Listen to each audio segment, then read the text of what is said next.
నా ప్రియమైన కుమారుడా, నా ప్రియమైన కుమార్తె, నా మాటలు జాగ్రత్తగా ఆలకించుము. నా జీవితంలో ఎప్పుడూ ఆర్థిక సమస్యలే, ఒక పక్కన అనారోగ్యము, మరొక ప్రక్కన అప్పులైపోయాను. నా సమస్యలకు పరిష్కారము ఎక్కడ దొరుకుతుందా అని ఎదురుచూశాను, కాని నా సమస్యలను తొలగించేవారు ఎవరూ లేరు. నా అప్పులు ఎలా తీరుతాయో నాకు అర్థము కావడము లేదు. కుటుంబములో చాలీసాలని జీతముతో చాలా ఇబ్బంది పడుతున్నాను.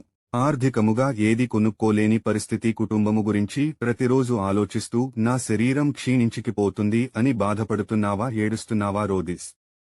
తున్నావా? కన్నీరు కారుస్తున్నావా? నీ కష్టము వెనుక సంతోషము ఉందని, నీ బాధ వెనుక ఆనందము ఉందని, ఆర్థిక సమస్య వెనుక సంబరముందని, రోగాలు వెనుక గొప్ప ఆశీర్వాదము ఉందని ఎందుకు నీవు గ్రహించడము లేదు? ఇన్ని సమస్యలు నాకే వస్తున్నాయని బాధపడుతున్నావు, కాని ఈ సమస్యల వెనుక, బాధలు వెనుక ఎవరో ఒకరు ఉన్నారని, ఆయనే నా సృష్టికర్త అయిన దేవుడు, నన్ను పోషించే దేవుడు, నన్ను ఆదరించే దేవుడు.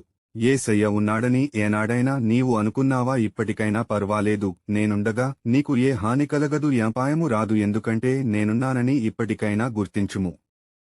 ఇంకొకటి గుర్తు తెచ్చుకో, ఎన్ని బాధలొచ్చినా, ఎన్ని సమస్య వచ్చినా, ఒక రోగము తర్వాత మరొక రోగము వచ్చిన, ఎన్ని యాక్సిడెంట్లు అయినా, ఎన్నిసార్లు ప్రాణ అపాయకర పరిస్థితులు వచ్చిన నిన్ను బ్రతికించింది ఎవరు? నేను కదా. ఇది మర్చిపోయావా? అన్నిటికీ కారణం నేనే కదా. నా దేవుడు నన్ను పరీక్షిస్తున్నాడని అనుకోవచ్చు కదా. ఎందుకు జరుగుతున్నాయో అని అనుకుంటున్నావు, కానీ దీని వెనుక ఎవరున్నారో తెలుసా? నేనే కదా. ఎందుకు బాధపడుతున్నావు? ఎందుకు దుఃఖపడుతున్నావు? ఎందుకు రోధిస్తున్నావు? ఎందుకు ఏడుస్తున్నావు? ఎందుకు కన్నీరు కారుస్తున్నావు? నీ ఆర్థిక సమస్యలను తొలగిస్తాను, నీ ప్రతి రోగమును స్వస్థపరుస్తాను, నీ దుఃఖాన్ని తొలగిస్తాను, నీ బాధలను తొలగిస్తాను, నీ కన్నీరుని ఆనందభాష్పాలుగా మారుస్తాను. నీకంటే గొప్పవాడు ఎవడు ఉండడు, ఎందుకంటే నీవు నా బిడ్డవు కనుక. నీకు ఏది అవసరమొచ్చినా, నిన్ను నీ వారే అవమానించిన, చిన్న చూపు చూసినా, నిన్ను లెక్క చేయకపోయినా, నిన్ను ప్రేమించకపోయినా, నేను నిన్ను విడువను, ఎడబాయను. నేను నీకు తోడుగా ఉంటాను.